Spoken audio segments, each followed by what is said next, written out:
On continue cette petite série de vidéos avec un gros bloc, le bloc qui concerne les différentes veilles. Donc ça va être l'indicateur 23, 24 et 25 qu'on va traiter plus ou moins de la même façon. Pour rappel, cette série de vidéos donc sur la certification Calliope ne concerne que les actions de formation qui sont non certifiantes. Tout ce qui concerne la VAE, les bilans de compétences, les CFA et les actions de formation certifiantes, vous retrouverez directement toutes ces informations sur mon site certiformat.fr.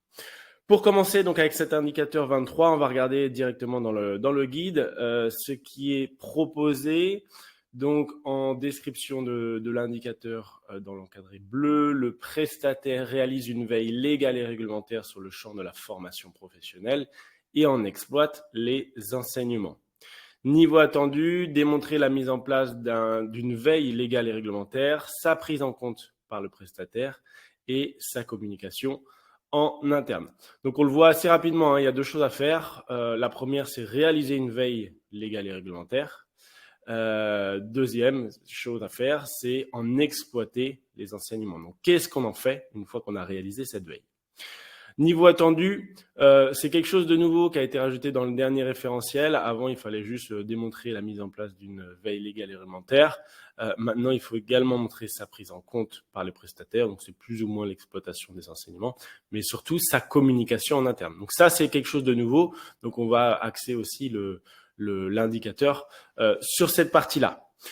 En termes de non-conformité, on est sur une non-conformité mineure. Encore une fois, ça ne change rien. On se prépare quand même à fond sur cet indicateur.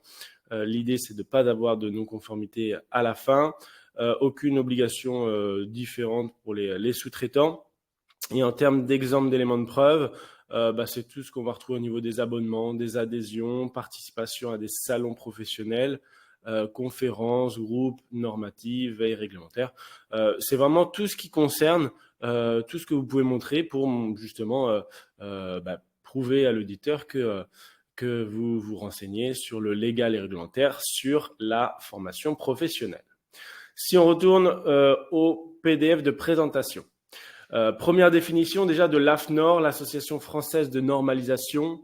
La veille est une activité continue, en grande partie itérative, visant à une surveillance active de l'environnement technologique, commercial, etc., pour en anticiper les évolutions. Donc nous, dans le cadre de cet indicateur 23, on est sur une veille légale et réglementaire sur le champ de la formation professionnelle. Je m'en suis rendu compte, je m'en rends compte régulièrement, cette mission de veille peut parfois paraître chronophage et rébarbative pour certains organismes de formation et pousser à l'évitement. Ou alors elle est faite au départ, et puis plus on avance dans le temps, et moins ce travail est fait. Donc c'est pour ça qu'il faudra mettre en place des stratégies pour que ce soit, pour que ça devienne naturel et pour que pour l'audit initial, il n'y ait aucun souci, mais surtout pour l'audit de surveillance, que ce travail soit fait également. Cet indicateur se décompose en deux parties, on en a déjà parlé. La première, c'est formaliser et réaliser la veille. La deuxième partie, c'est en assurer l'exploitation. Et je pourrais même rajouter une troisième partie, la transmettre en interne si vous avez un organisme de formation. Si vous êtes formateur indépendant, forcément, vous n'êtes pas concerné par cette partie-là. Les étapes de la veille, donc on a défini 6 étapes différentes qu'on va retrouver aussi pour les autres indicateurs, le 24 et le 25. Première étape, définir ses besoins. Deuxième étape, définir son périmètre de recherche. Troisième étape, identifier ses sources. Quatrième, collecter les sources. Cinquième, traiter et analyser. Et sixième étape, diffuser et partager les résultats de cette veille.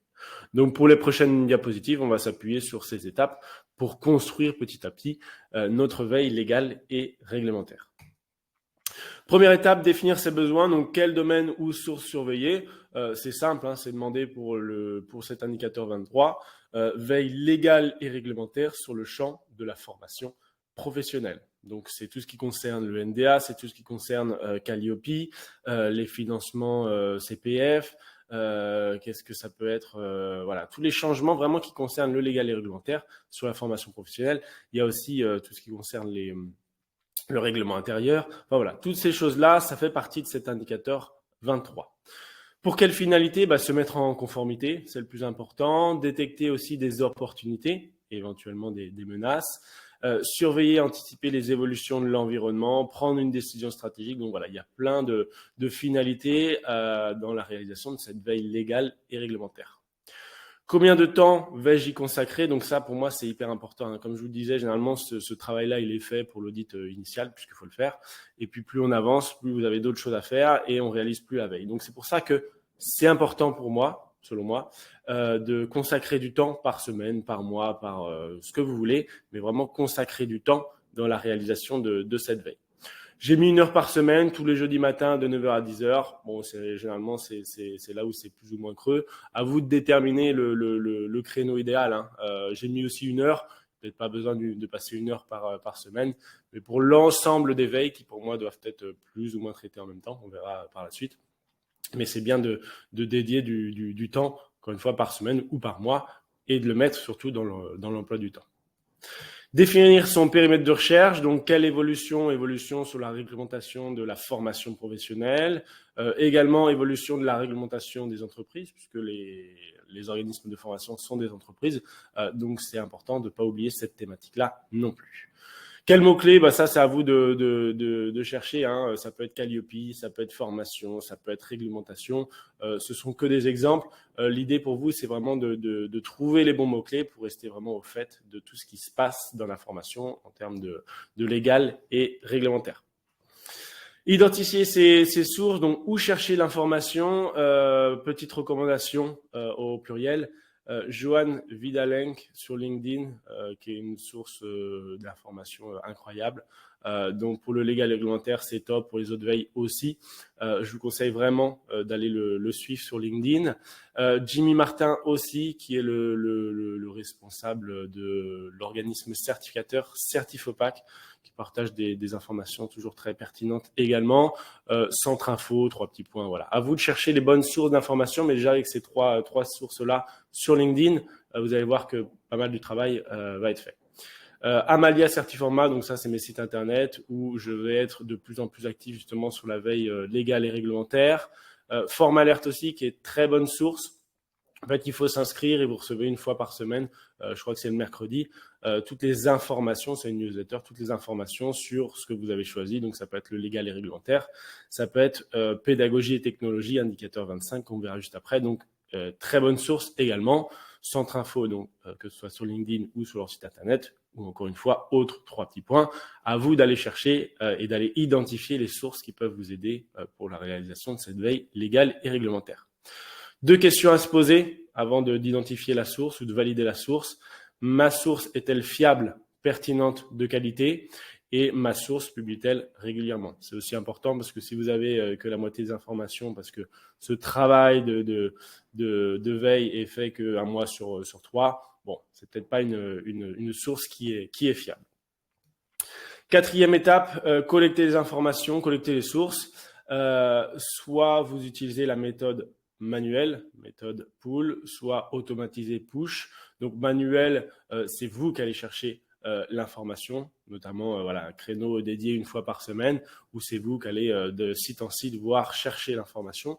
Automatisé, là c'est comme on a dit un petit peu avec Formalert, vous ne faites rien, vous êtes dans une attitude plutôt passive et vous recevez des newsletters. Le travail est fait déjà en amont, ce qui vous permet d'économiser un peu de temps. Ma recommandation, c'est d'utiliser les deux. Voilà, d'aller chercher l'information, mais aussi de recevoir l'information et de profiter du travail qu'un autre a fait, notamment avec Formalert. Comment organiser sa veille? Pour moi, un seul et même outil. Ça peut être un outil Excel, ça peut être ce que vous voulez, ça peut être Notion aussi. Mais pour moi, les 3 veilles, 23, 24, 25, on va voir par la suite, doivent être traitées sur un seul et même outil. Comme ça, vous centralisez tout et c'est beaucoup plus simple si vous êtes formateur indépendant, mais c'est aussi vous travaillez en tant qu'organisme de formation. Comme ça, vous avez toute l'information au même endroit. Comment traiter, analyser la veille? Donc, comment traiter la veille? À vous de déterminer quel outil de suivi vous allez utiliser. Encore une fois, l'Excel, moi, je trouve ça simple, c'est gratuit. Et puis, ça permet de le partager assez facilement, assez rapidement. Comment assurer l'exploitation?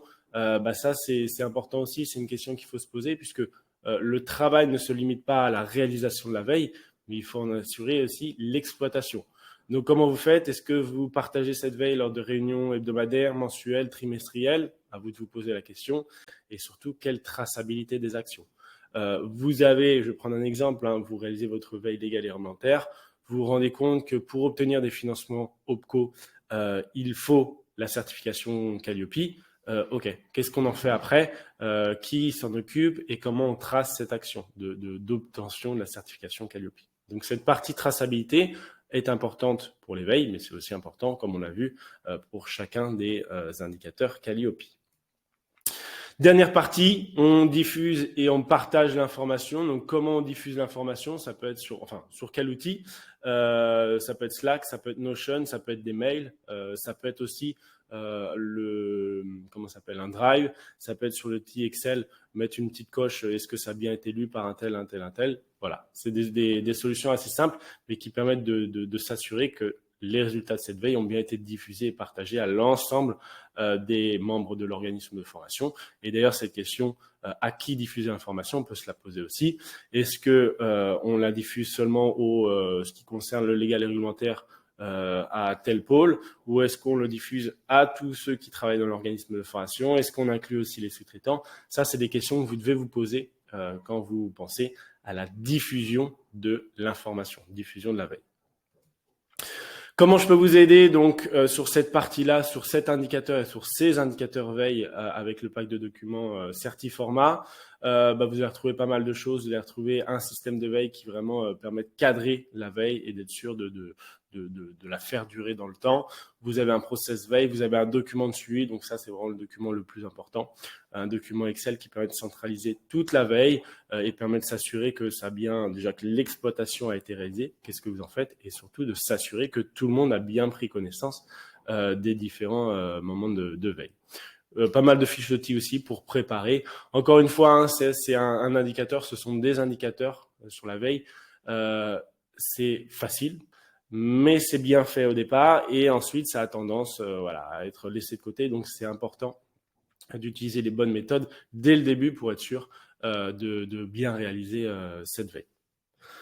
Pour résumer, donc, il faut démontrer que vous réalisez une veille légale et réglementaire sur le champ de la formation professionnelle. Et il faut également démontrer que vous en exploitez les enseignements. Cette deuxième partie est importante. Il ne suffit pas de se contenter de dire que vous avez lu qu'il fallait un NDA pour faire de la formation. Ensuite, qu'est-ce que vous en faites? Comment vous exploitez ces enseignements? Il faut demander un NDA pour faire de la formation. Cette partie-là est importante, tout comme celle de diffusion des enseignements. La partie veille est très importante pour votre activité. Donc là, forcément, on prépare Calliope. Donc, on a cet objectif de réaliser la veille pour répondre à un attendu. Mais cette veille légale et réglementaire, c'est hyper important pour votre activité parce que forcément, si vous ne respectez pas les règles, ça peut vous mettre en difficulté par la suite. Surtout qu'il y a énormément de contrôles et il y en aura de plus en plus de l'adresse, des OPCO. Donc, faites attention à ça.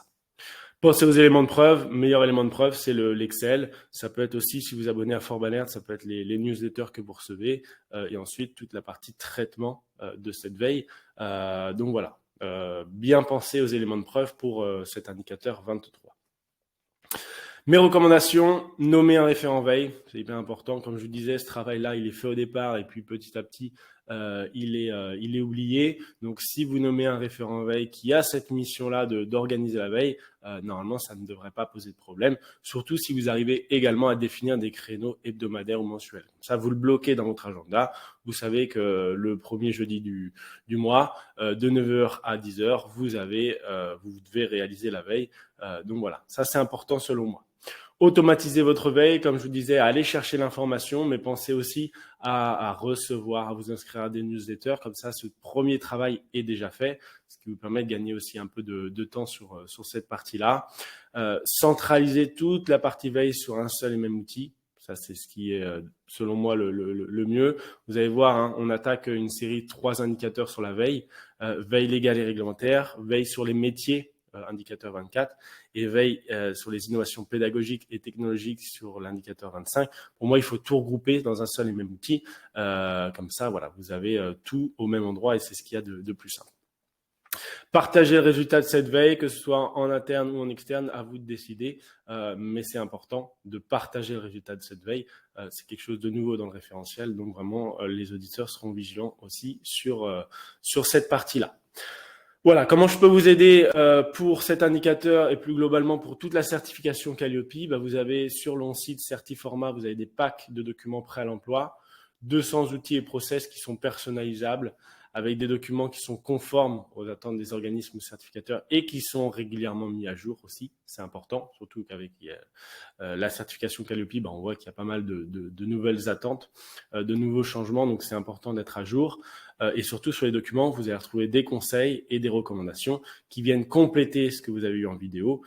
Donc voilà, vous avez absolument tout avec les packs de documents. Si vous souhaitez aller plus loin, je propose aussi de l'accompagnement personnalisé sur mon deuxième site Amalia, accompagnement d'une vingtaine d'heures environ en visioconférence. Il y a besoin de passer plus de temps, on passe plus de temps, pas de souci par rapport à ça. On s'appuie sur le pack documentaire d'environ 200 outils et process qu'on retrouve sur Certiformat. L'idée, c'est d'aller un peu plus vite, de bien travailler, mais d'aller un petit peu plus vite aussi dans la construction des outils et des process en s'appuyant sur des choses qui existent déjà. Et puis surtout, je vous prépare à l'audit. On passe un audit blanc. Je vous prépare pour que le jour de l'audit, il n'y ait aucune surprise, que vous ayez votre certification Calliope du premier coup et surtout qu'on automatise toutes les tâches pour que vous soyez prêt pour l'audit initial, mais surtout que vous soyez déjà plus ou moins prêt pour l'audit de surveillance, que tout a été automatisé. Voilà pour cet indicateur 23. On attaque le 24 et le 25 qui concerne toujours la veille dans les prochaines vidéos.